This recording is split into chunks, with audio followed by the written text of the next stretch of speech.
Imagine this. Deep in the mountains of Montana, there's a stretch of forest local residents call the Hollow Pines. It's beautiful by day, sunlight spilling through the tall needles, the air crisp and quiet. But at night, the trees seem to press closer, and the silence is so heavy it feels like the whole forest is holding its breath. That's when people say he comes out. They call him the Whistler. It's not an old folk tale either.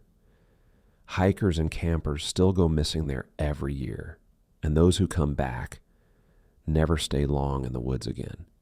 One cold October evening, a group of friends pitched their tents just off an old logging road that cut through the hollow pines.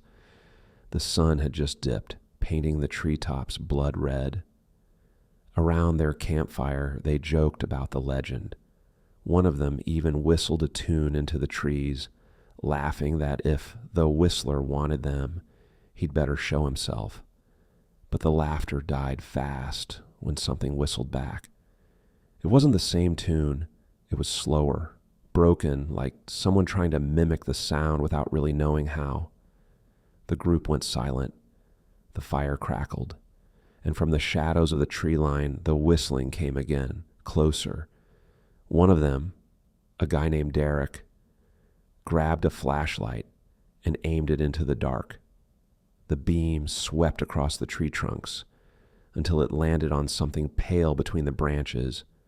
At first they thought it was just bark, but then it moved, a face, chalk white, too thin, with lips stretched impossibly wide as it puckered to whistle. The light hit its eyes. They didn't shine like normal eyes. They absorbed the light like two empty pits. And then, in the same mocking tune, it whistled their own campfire song back at them. The friends panicked. Some scrambled for their tents. Others shouted that they should pack up and run. But the Whistler stepped closer. They didn't hear footsteps, just the rustling of pine needles as if the trees themselves carried him forward. The fire flared for a moment, sparks shooting high, and they swore they saw him fully then. Tall, lanky, joints bending wrong, his skin stretched tight across bone. His mouth never stopped pursing, never stopped whistling that warped tune. One girl screamed, and the moment the sound broke the air, the whistling stopped. The silence was worse than the sound. And then from behind them, another whistle, and another, and another. Not one whistler, dozens, all around the camp. The trees were full of them. The friends ran. They abandoned the fire, the tents, everything. Only two made it back to the logging road by dawn. Their hair had gone gray overnight. They couldn't explain how. When rescuers went back to recover the others, they found the campsite torn apart. The ground was littered with pine needles arranged in strange spirals, like symbols burned into the earth.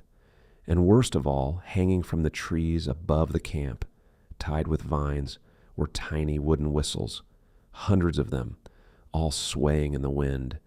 To this day, if you camp in the hollow pines, locals say never whistle after dark, because if the whistler answers back, it means he's already standing just behind you.